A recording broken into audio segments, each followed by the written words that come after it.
buenos días, hermanos. El día de hoy vamos a continuar hablando de la oración del Señor. Vamos a hablar de la última de las peticiones que presenta en esta oración, que es la instrucción del Señor de cómo debemos orar.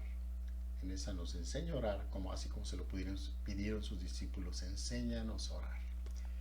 Entonces, pero antes de iniciar, me gustaría pedirles, hermanos, que pongan sus comentarios en la caja de comentarios que se encuentra abajo de este video.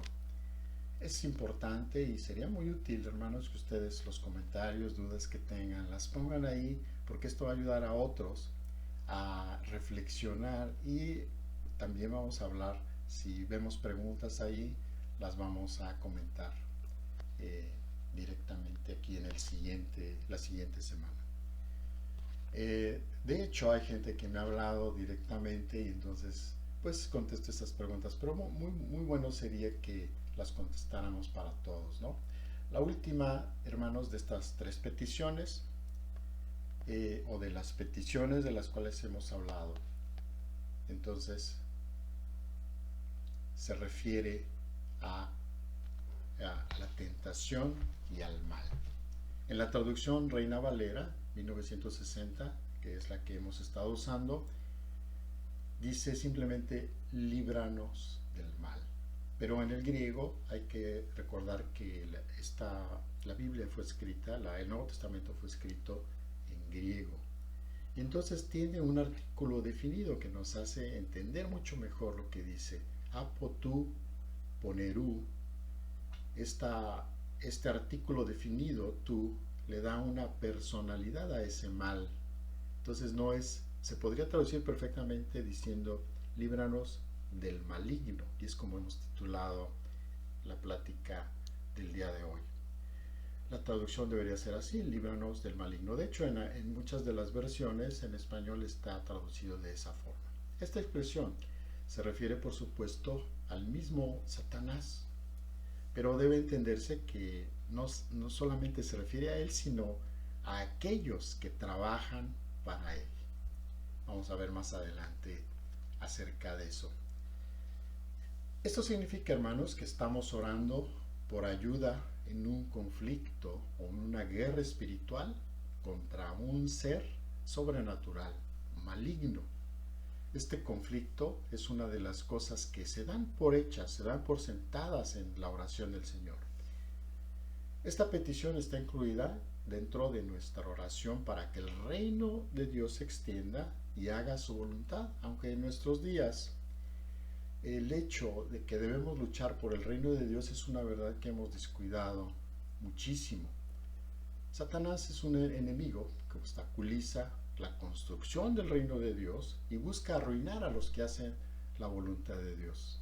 Como enemigo supremo de Dios, obra tentando a la gente, al mismo creyente, a pecar y a rebelarse contra Dios, de la misma manera que lo hizo tentando a Adán y a Eva. Ahora, con una gran cantidad de demonios debajo de él que le sirven, y la mayoría de la raza humana cumpliendo inconscientemente sus órdenes, tiene un gran poder, hermanos, un gran poder e influencia. Aunque a veces nos olvidamos de orar acerca de nuestra guerra con Él en nuestras oraciones diarias, nuestro Señor incluyó esta petición contra Satanás en esta instrucción básica que nos da. Ahora, ¿por qué permite Dios que el maligno continúe persiguiendo a su propio pueblo y tentando a los hombres a pecar en contra de la majestad de Dios? Él podría habernos santificado de manera instantánea por el mero acto de su voluntad, pero esto significaría que nosotros mismos no habíamos cooperado o participado en el trabajo de nuestro propio mejoramiento espiritual. Recuerden que la santificación es algo en lo cual sí participamos. Él nos ha salvado, nos ha justificado, pero la santificación tiene que ver también mucho con nosotros, con el creyente. Si no lo hubiese hecho así, Dios, significaría que el trabajo para cambiar nuestros corazones procedió completamente del exterior, y entonces nosotros seríamos meros espectadores de ese hecho. La santificación En lugar de ser un proceso de crecimiento, entonces sería un mero cambio mecánico. Así como Dios nos permite pecar para que entendamos la naturaleza del pecado y el perdón y nos volvamos completamente a Él, también permite que Satanás nos tiente como tentó a Adán y Eva. De esa forma aprendemos a elegir el bien porque entendemos el bien y el mal por experiencia personal. Dios, a través de esto, de esta experiencia, nos lleva a odiar el mal y a amar el bien. Santo Espíritu de Dios nos guía a través de esto para que podamos amar el bien y buscar el cumplimiento de la voluntad de Dios, la construcción del reino de Dios. Entonces Satanás, por lo tanto, hermanos, es un instrumento en las manos de Dios, usado para la purificación de su iglesia, de su pueblo. Cuando nos tienta a pecar, en realidad despierta lo que está escondido en nuestro corazón, nuestro pecado, para que nosotros mismos podamos verlo con toda claridad. Dios guió a los hijos de Israel por el desierto durante 40 años y dice textualmente la Escritura para saber lo que había en tu corazón. Voy a repetir lo que se encuentra y búsquenlo por favor en sus Biblias. Deuteronomio 8:2 dice: y te acordarás de todo el camino por donde te ha traído Jehová tu Dios estos 40 años en el desierto para afligirte, para probarte, para saber lo que había en tu corazón, si habías de guardar o no sus mandamientos. Eso no significa, obviamente, hermanos, que Dios mismo no lo supiera, sino que no se manifestó, simplemente. Él nos expone la maldad de nuestro corazón para que podamos verla claramente, aprender a odiarla y rechazarla para elegir la justicia, la santidad de Dios.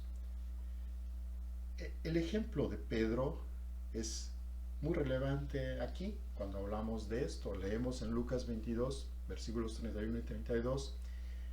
Búsquenlo también, por favor, que dice: dijo también el Señor: Simón, Simón, he aquí Satanás os ha pedido para zarandearos como a trigo, pero yo he rogado por ti para que tu fe no falte, y tú, una vez vuelto, confirma a tus hermanos.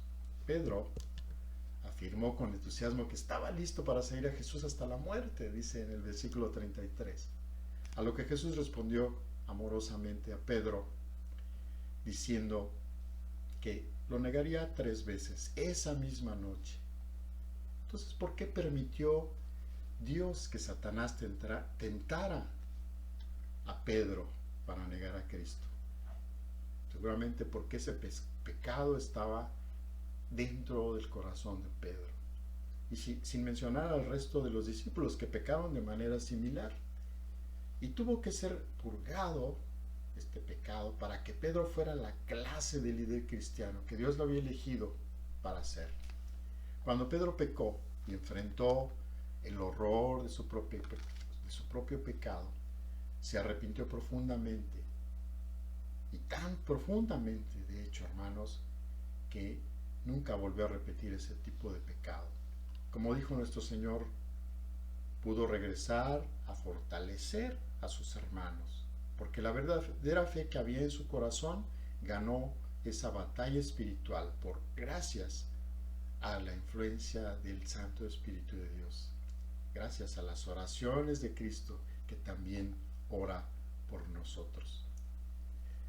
Toda tentación al pecado siempre saca a relucir lo malo que hay en nosotros para que lo eliminemos de nuestro corazón. La tentación también nos lleva a Dios y fortalece nuestra fe. Nos lleva a orar y nos purifica. La próxima meditación, la próxima semana, estaremos hablando de esta